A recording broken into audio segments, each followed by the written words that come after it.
That's right, Jessica. Right now, about 30% of the state's students are back on campus in some capacity, mostly hybrid. But a number of districts, big ones, Kent and Seattle, remain 100% remote. And unless that changes, the state confirmed today they will likely miss out on this latest relief of COVID relief. This latest package that was approved first by Congress, but today Governor Jay Inslee signed it into law. And this basically decides how the state is going to spend the more than $2 billion in federal assistance. More than $600 million will go towards public health efforts like vaccinations, contact tracing, and COVID testing, that is.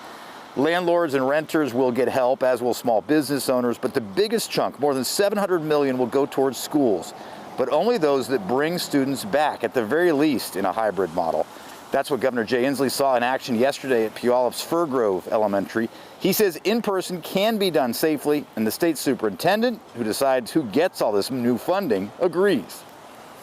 If a district doesn't have plans on reopening, are they going to be restricted from getting that money? Yeah.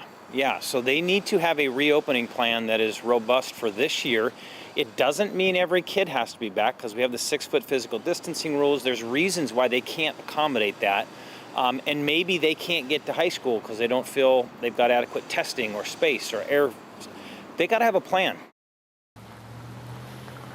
Rakedahl says the districts need to submit those plans to his office by March 1st. The funding could go out shortly after that. He says sometime next month, potentially. He envisions most of it being spent on cleaning supplies, hardware to ensure social distancing, and also personal protective equipment.